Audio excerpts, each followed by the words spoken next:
Hello my dear students, welcome to Nexus channel बेटा।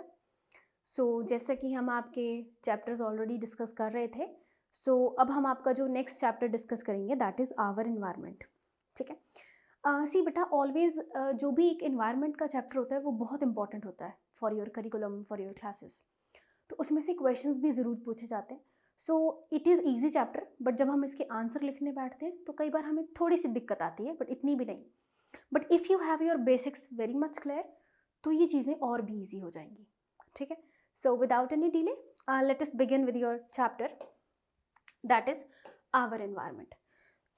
इस chapter में हम आवर एनवायरनमेंट के बारे में पढ़ेंगे, फैक्टर्स पढ़ेंगे, कौन कौन से ऑर्गेनिजम्स रहते हैं, कैसे हर ऑर्गेनिज्म का दूसरे के साथ रिलेशन है, सब कुछ पढ़ेंगे।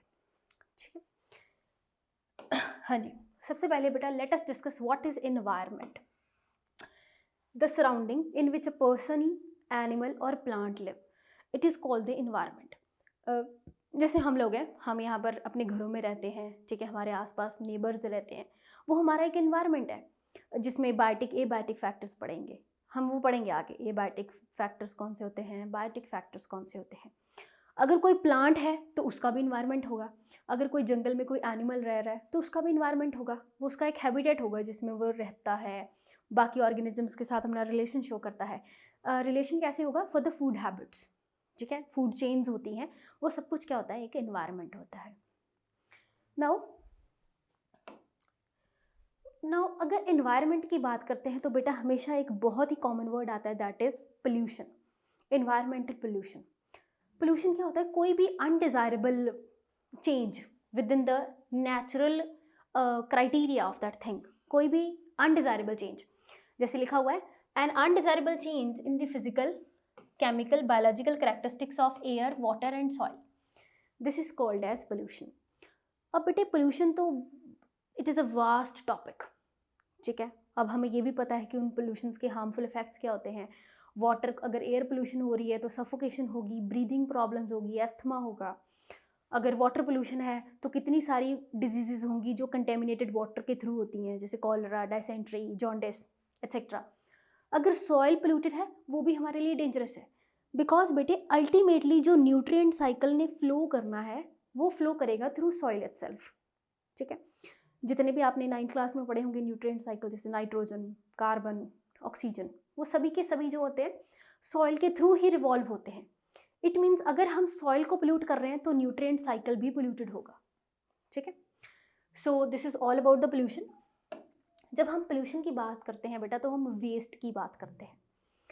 ये बहुत इंपॉर्टेंट टॉपिक है, बहुत क्वेश्चंस आते हैं वेस्ट के ऊपर। सबसे पहले हमें पता होना चाहिए कि ये जो सोर्सेज ऑफ वेस्ट कौन कौन से हैं, कौन कौन सी जगह से वेस्ट क्रिएट होता है। सबसे पहले बेटा इंडस्ट्रियल, इंडस्ट्रीज से कौन कौन सा वेस्ट प्रोड्यूस होता है।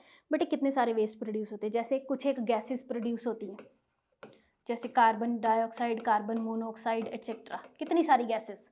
ठीक है, इसके अलावा बेटे कुछ एक हैवी मेटल्स होते हैं, ये भी मैं लिख देती हूँ, कुछ एक हैवी मेटल्स रिलीज होते हैं एज अ पॉल्यूटेंट्स, जैसे मरकरी, ठीक है, कैडमियम हो गया एट्सेट्रा, और भी काफ़ी सारी।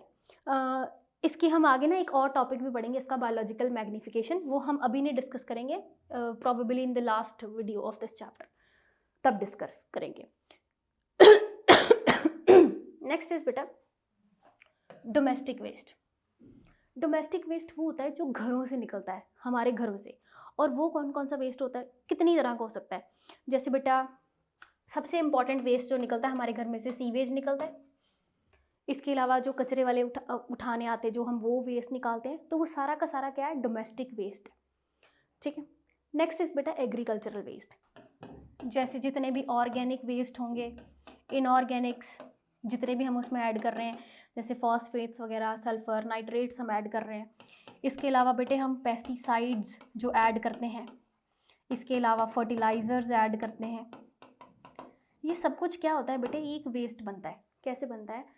मान लीजिए किसी फील्ड में हमने ये पेस्टिसाइड्स डाले, तो बारिश हुई, बारिश के कारण क्या हुआ, पानी बहना शुरू हुआ, और वो पानी बहता बहता उसमें अंदर ये पेस्टिसाइड्स भी ऐड हो गए, और वो जहाँ जहाँ पानी जाएगा, मान लीजिए एट लास्ट वो रिवर में ऐड हुआ, तो सारा का सारा ये जो वेस्ट है वो रिवर में चला गया, तो ultimately this leads to water pollution.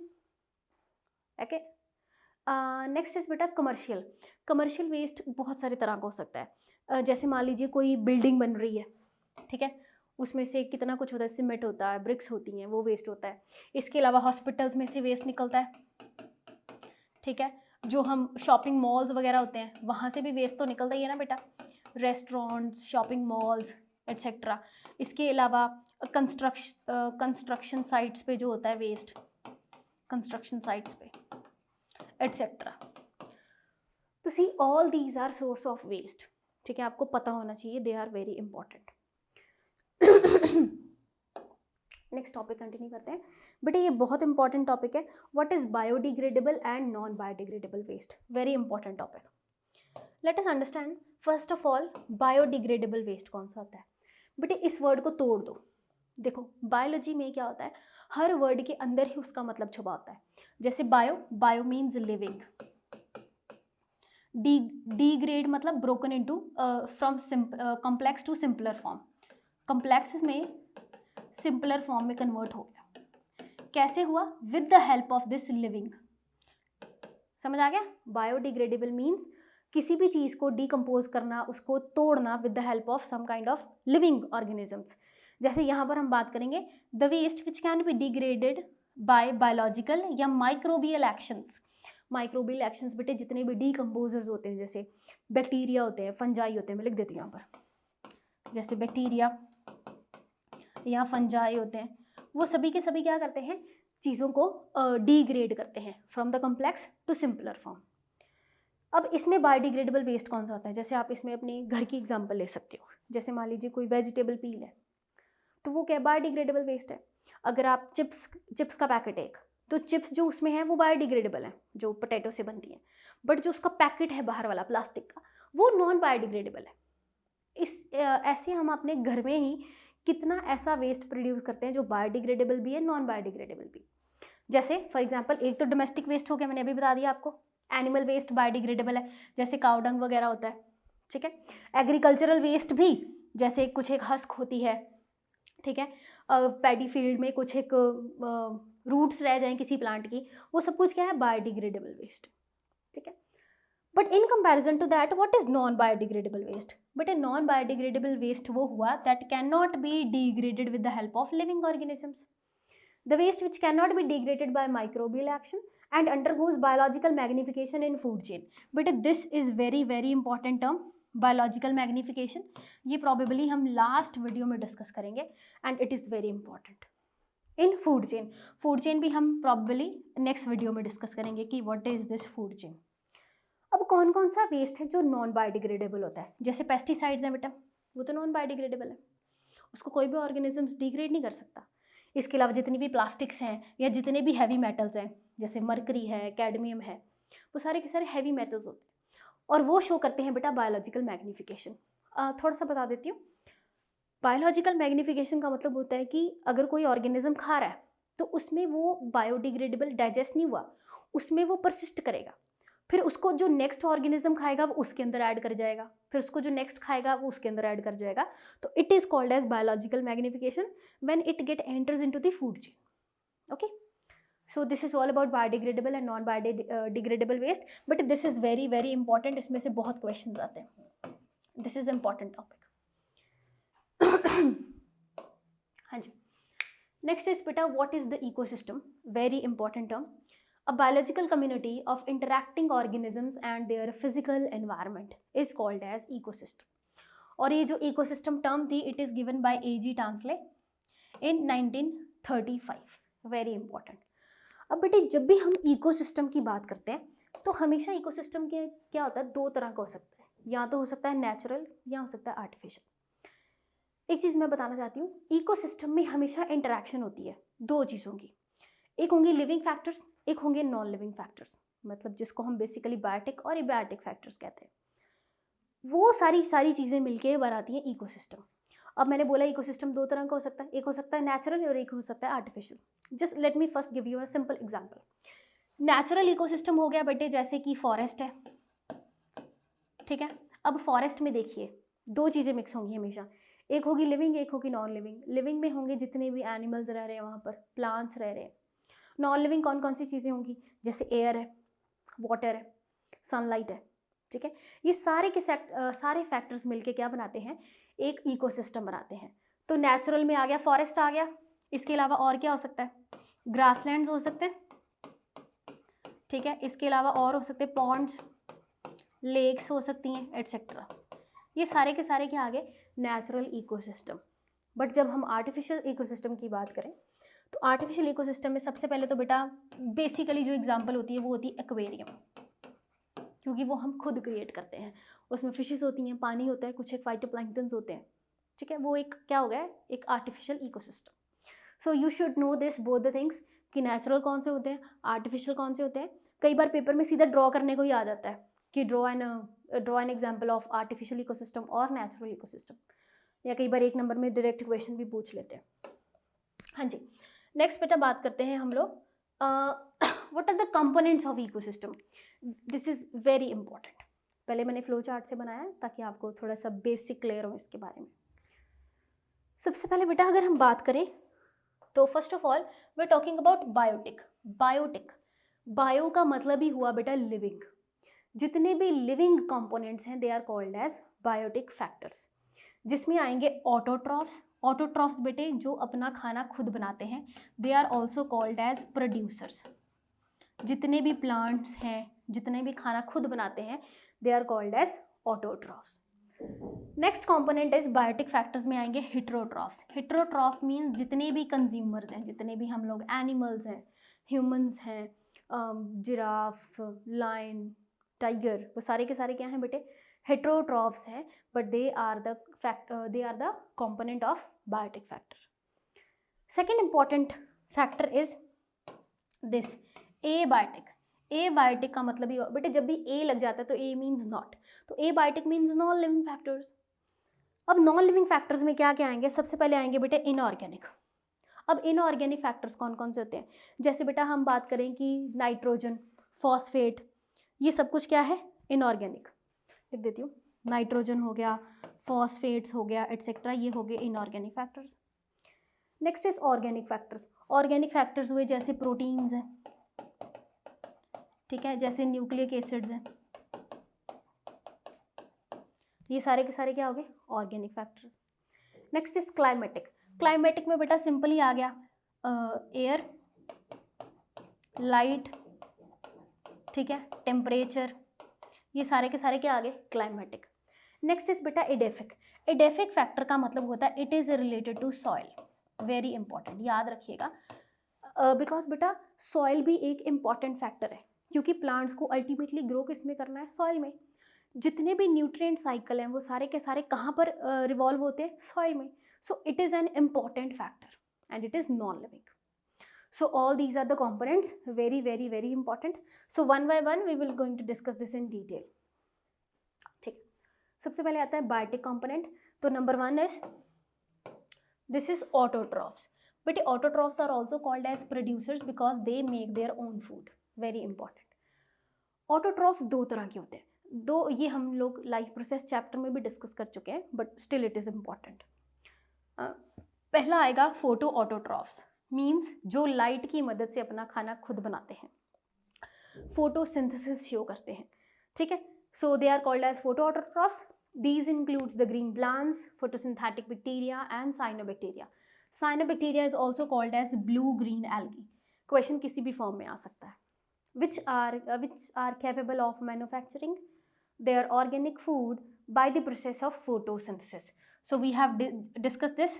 This is carbon dioxide plus water in the presence of sunlight with the help of chlorophyll pigment C6H12O6 plus oxygen. So this is the glucose.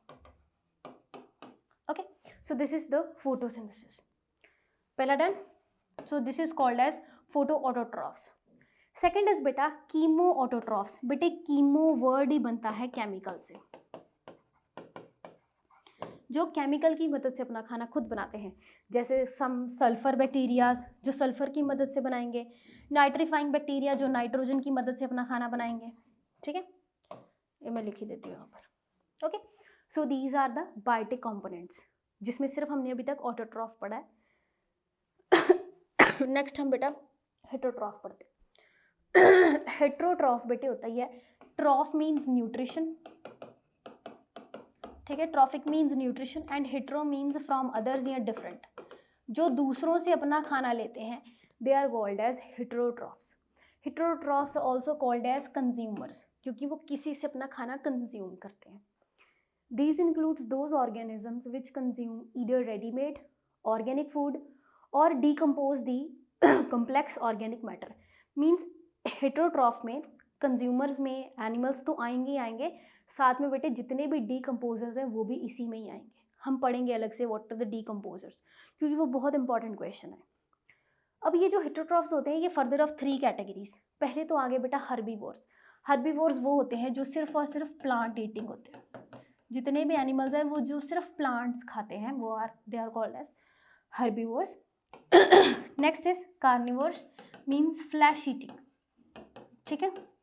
And third is omnivores. Omnivores means both, दोनों खा सकते हैं, plants भी and flesh both, they are called as omnivores.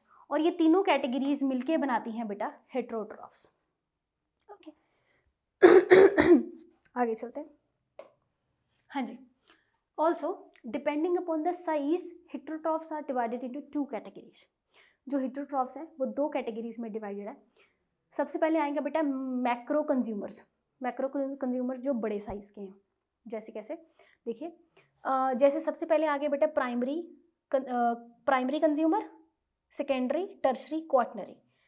अब primary consumer में सारे के सारे आएंगे बेटा हर्बीवोर्स, ठीक है। We are just talking about consumers, we are not talking about producers yet.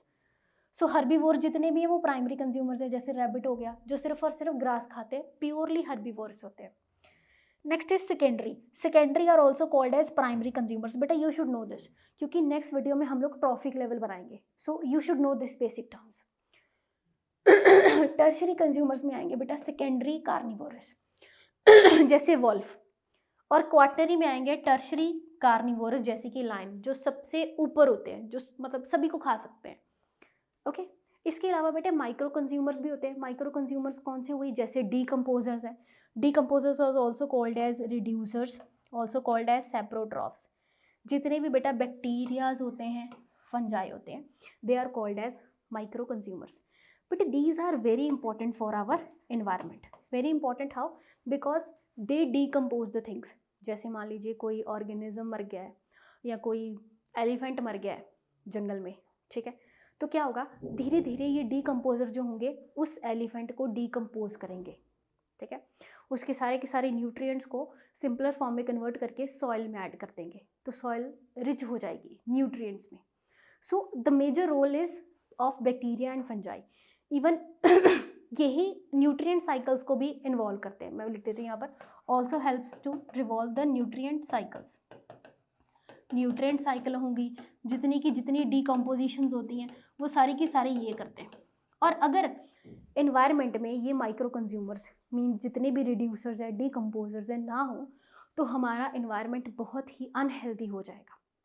So major role they are playing. They also helps to clean the environment. ये एनवायरनमेंट को साफ भी करते हैं, क्लीन भी करते हैं। ओके आगे चलते बेटा। Now what are the examples of ecosystem. जैसे मैं अभी बता चुकी हूँ आपको, गार्डन एक इकोसिस्टम की एग्जाम्पल है। अब मैं अगर आपसे पूछूं कि बेटे गार्डन में कौन कौन से फैक्टर्स हैं, तो आप मुझे बोलोगे सबसे पहले एबायोटिक फैक्टर्स लिख लेते हैं। एक मैं लिखवाती हूँ, एबायोटिक फैक्टर कौन कौन से हुए जैसे एयर हुआ, वाटर, लाइट, ठीक है, सॉइल, ये सारे के सारे क्या है एबायोटिक फैक्टर। और बायोटिक फैक्टर कौन कौन से इसमें, बायोटिक फैक्टर हो सकते हैं जितने भी प्लांट्स हैं। अगर आपके घर में कोई कैट है, ठीक है, वो भी हो सकती है, स्क्विरल्स हो सकती हैं, ठीक है, ये सारे के सारे क्या हैं फैक्टर्स। इसके अलावा हम हो सकता है उसमें वेजिटेबल्स वगैरह भी ग्रो करें, ठीक है, और डॉग्स भी हो सकते हैं, कैट भी हो सकती है, तो वो सारे के सारे क्या हो गए बायोटिक फैक्टर्स हो गए। ऐसे बेटा pond is also an example and it is a natural ecosystem. Lake also natural ecosystem. इसके अलावा क्रॉप फील्ड्स, ठीक है, जो खेत होते हैं। अब खेत में कौन कौन से फैक्टर्स हो सकते हैं, let us discuss. Air, water, sunlight तो सॉइल कॉमन है। बायोटिक फैक्टर्स हो सकते हैं प्लांट्स या कोई भी क्रॉप जो हमने ग्रो कराई है। प्लांट्स के अलावा उसमें क्या हो सकते हैं, रैट्स हो सकते हैं बेटा, अगर रैट्स हैं तो स्नेक्स हो सकते हैं, स्नेक्स हैं तो इंसेक्ट्स, ठीक है, बर्ड्स हो सकते हैं, ठीक है। तो ये सारे के सारे क्या हो गए, बायोटिक फैक्टर्स हो गए ना क्रॉप फील्ड। एक्वेरियम की बात करें तो इसमें भी हो सकती हैं फिशेज, वाटर, ये सब कुछ, ये सारे के सारे फैक्टर्स हैं। ये मैं आपको इसलिए बता रही हूँ बिकॉज पेपर में ये क्वेश्चन ड्रॉ करने के लिए आता है, ड्रॉ नेचुरल इकोसिस्टम या ड्रॉ पॉन्ड इकोसिस्टम, तो there you have to draw and show this, कि आपको उसमें वाटर शो करना है, फिशेस शो करनी है, कुछ एक phytoplanktons, but the word is phytoplankton, समझा देती हूँ मैं। फाइटोप्लैंक्टन्स बेटे ये छोटे छोटे माइन्यूट प्लांट्स होते हैं जो पानी में रहते हैं, फोटोसिंथेसिस करते हैं, और इन फाइटोप्लैंक्टन्स को खाते हैं जू प्लैंक्टन्स, ठीक है। जू प्लैंक्टन्स मीन्स ये छोटे छोटे एनिमल्स होते हैं जो फाइटोप्लैंक्टन्स के ऊपर फीड करते हैं, फिर इनको स्मॉल फिशेस खाएंगी, फिर इनको लार्ज फिशेस खाएंगी, ये एक फूड चेन चलती है। जो फूड चेन वाला टॉपिक है वो हम नेक्स्ट वीडियो में डिस्कस करेंगे। सो this is all about this class. I hope your all basics related to some specific terms are clear. I'll see you in the next video. Till the time, God bless you, beta. Happy learning.